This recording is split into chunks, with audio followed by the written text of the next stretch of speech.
24 घंटे में कितना समय आप जप में देते? केवल जप, तदाकार जप, मंत्राकार जप देना चाहिए। इसमें सिद्धि मत दिखाना कि वो हमारा चलता रहता है। जो कहें उसे ध्यान पूर्वक अपने आचरण में उतारिए। ऐसा महापुरुषों को, गुरुजनों को देखा है, भगवत कृपा से आचरण में उतारने की चेष्टा की है। 24 घंटे में कुछ समय आपका नियमित जप के लिए, केवल जप के लिए, केवल, दूसरा कुछ चिंतन नहीं, अक्षर मात्रा सहित आपका जप हो। गृहस्थ हो 10 मिनट, 20 मिनट, 30 मिनट, कुछ समय निकालिए। विरक्त हो घंटों में निकालिए, मिनटों में नहीं। 24 घंटे आपके केवल भजन के लिए हैं, जिसमें से कुछ घंटे आपके ऐसे होने चाहिए जो आप चैतन्य होके, ऐसा नहीं कि कंबल ओढ़ लिए और कब घंटा की सुई निकल गई हमें पता ही नहीं चला, मंत्र चला कि लार टपकी कुछ पता नहीं चला। ऐसा जप नहीं हम कह रहे। चैतन्य, सावधान।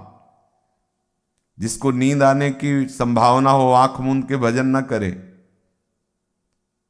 ये आंख मूंद के भजन उनका होता है जो निद्रा विजयी होते हैं। आंख मूंदी मंत्राकार वृत्ति, आंख मूंदी ढीले हो गए, लार ऐसे नहीं, आंख मूंद के नहीं, आंख खोल के भजन करो।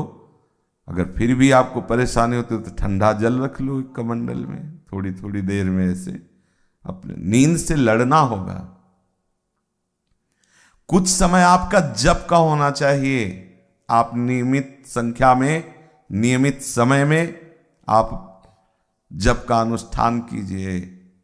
सब आपकी दिनचर्या में जप होना चाहिए। आप देखो, सब देखो, जो भी श्रवण कर रहे, आपका ये नियम ना हो तो आज से ले लीजिए। कुछ समय सच्चाई से, चैतन्यता पूर्वक मंत्र को समय दीजिए, अवश्य दीजिए।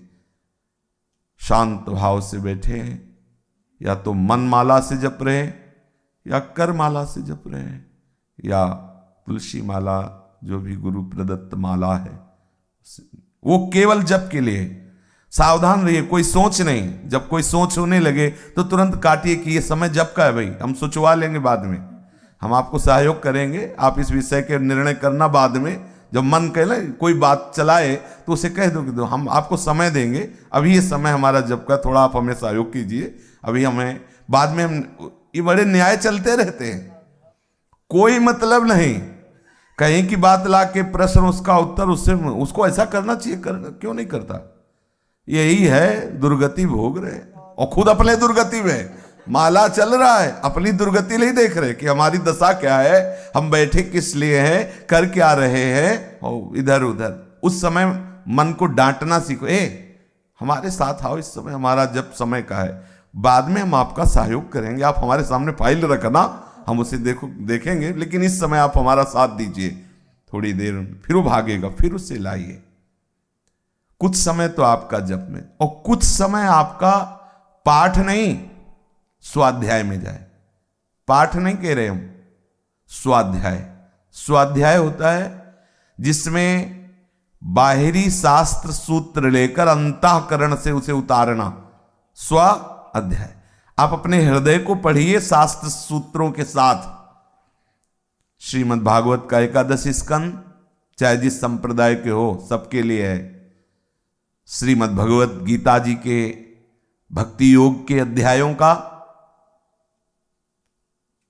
और नारद भक्ति सूत्र, आस्तिकता की आधारशिलाएं, पूज्य राधा बाबा, साधक में साधुता, पंडित गया प्रसाद जी महाराज, बड़े बड़े इन जो महापुरुषों के वचन, इनका स्वाध्याय के, संप्रदायवाद छोड़ करके।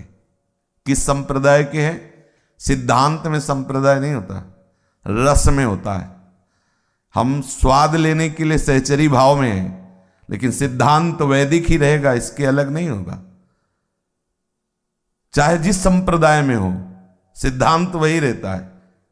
जितेंद्रियता तो सब संप्रदाय में, एकाग्रता तो सब संप्रदाय में, पवित्रता, तो सब संप्रदाय में कैसे मन को प्रभु में लगाना है, ये सिद्धांत सब, इसे कहते हैं स्वाध्याय। स्वाध्याय सूत्र, उसमें अध्याय पूरा नहीं करना है, एक सूत्र पढ़ा ऐसे से ऐसा, अब उसको रोको और अंदर पढ़ो हृदय में कि इस सूत्र से तुम्हारे हृदय में कितना अंतराय है।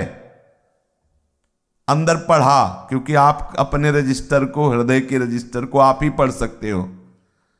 देखा है सिद्धांत में तो हम है ही नहीं, अंदर जलो उस समय, क्यों नहीं सिद्धांत में है, ये बात हमारे हृदय में क्यों नहीं आ रही। डायरी पेन साथ रखो, इस श्लोक के इस सिद्धांत में ये हृदय गलत है, अभी पूरा नहीं हुआ, नोट करो। पूरा आधा घंटा का स्वाध्याय आप अपनी डायरी में लिखो कि याम कम है, हमारे अंदर ये बात नहीं पाई जा रही, ये सुधार नहीं है। ये हुआ आपका स्वाध्याय, और क्रमशः बहुत काल तक ये स्वाध्याय चलता रहे, नित्य। आधा घंटा से ज्यादा स्वाध्याय नहीं, 30 मिनट का स्वाध्याय, लेकिन जैसा हम कह रहे हैं वैसा स्वाध्याय। इसके बाद फिर लीला गायन का, लीला गायन है, ये स्वाध्याय नहीं है। ये हम अपने इष्ट को सुना रहे हैं, हमें सुख मिले ना मिले, राग बने ना बने, राग की आवश्यकता है जिनको राग का ज्ञान हो। राग का तात्पर्य ध्वनि, बोले गांधर्व राग, निषाद, मल्हार, ये सब राग हैं। अगर ये राग है, प्रिया प्रीतम के प्रति अपनापन नहीं, तो इसका कोई महत्व तो नहीं है हमारे मार्ग में।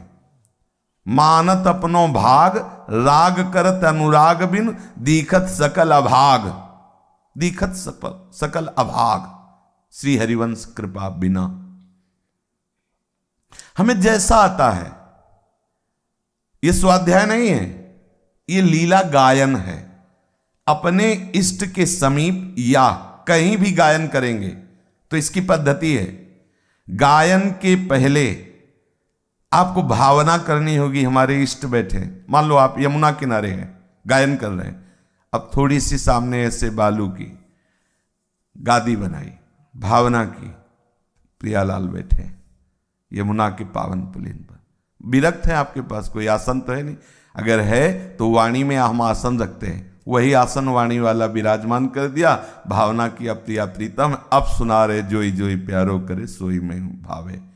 2 घंटे 1.5 घंटे में चतुरासी जी हुई, हमें आनंद आया कि नहीं आया हमें मतलब नहीं, हम प्रियालाल को ये सुना रहे हैं, वो स्वाध्याय नहीं है, इसे लीला गायन कहते हैं। स्वाध्याय और लीला गायन में अंतर है। स्वाध्याय स्व अपना अध्ययन है, लीला गायन प्रीतम का यश गान है। स्वाध्याय सिद्धांत का होता है, एक एक बात को, लीला गायन और फिर जो उसमें डूबा जाता है वो लीला चिंतन होता है, स्वाध्याय नहीं होता। लीला गायन, लीला चिंतन, और सिद्धांत का स्वाध्याय और स्वाध्याय, स्व शास्त्र का अध्ययन और स्व दोनों साथ स्वाध्याय, वो हुआ जो स्व का अध्ययन और शास्त्र अध्ययन, शास्त्र सिद्धांत और आपका हृदय कहाँ है, दोनों का मिलान। लीला गायन से श्यामा श्याम बहुत शीघ्र कृपा करके बरसते हैं उपासक के ऊपर, बरसत जुगल किशोर।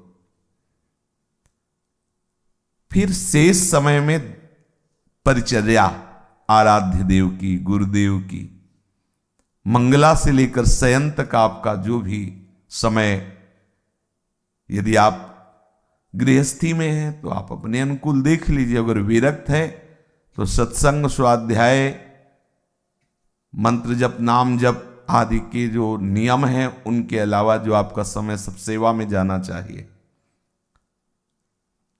हमारे पास समय कहाँ है?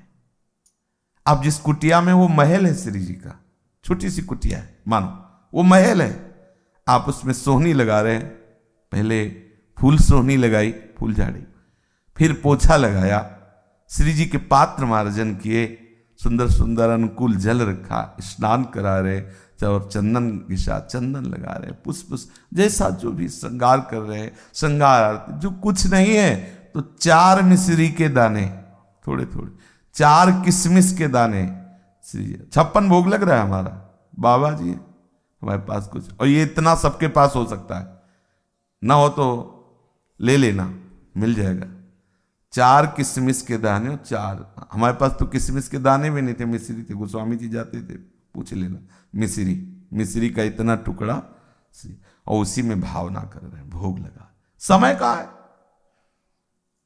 जब आपका चित्त जुड़ेगा ना, महाराज भी बैठे, उनसे पूछ लेना। बाहर से आते थे, कहते बाबा भीतर हो, बाहर से ताला लगा हुआ है, भीतर हो, हमें लग रहा है कि भीतर हो आप। अरे निकलो बाबा, निकलो, अंदर हो, हमें पता है। तब निकलते, ताला बाहर से लगा है, कैसे जाल गए आप? बोले लग रहा था कुछ अंदर कि आप अंदर ही है, बाहर से ताला लगवा के अंदर। बोले रे कि फुर्सत कहाँ है, देखने का समय कहाँ है? आपको विषय चिंतन से बचना होगा, विषय दर्शन से बचना होगा, विषय क्रिया से। अगर क्रिया हुई, क्रीड़ा हुई, तो आप कैसे भगवत स्वरूप में स्थित हो? भगवत स्वरूप में बिना स्थित हुए भगवत रस मिलता नहीं। जब तक किशोरी स्वरूप में नहीं होगे, तब तक किशोरी का रस नहीं मिलेगा। जो किशोरी की दास्ता, किशोरी महात्मानम किमि सुकुमारी नुकले, मैं किशोरी स्वरूप को प्राप्त हूं, तब किशोरी जी की सेवा में। अभी तो जीवत्व में हो, जीवत्व से ऊपर उठिए। जीवत्व शरीर का सुख, शरीर संबंधी भोगों का सुख, शरीर संबंधी सुहृदों का सुख, यही तो दूरादपास्य स्वजनान सुखमर्थ कोटिम सर्वेषु साधन वरेश चिरम निराशा। यही जीवत्व को दूर करने के लिए तो बात कह रहे आचार्य चरण।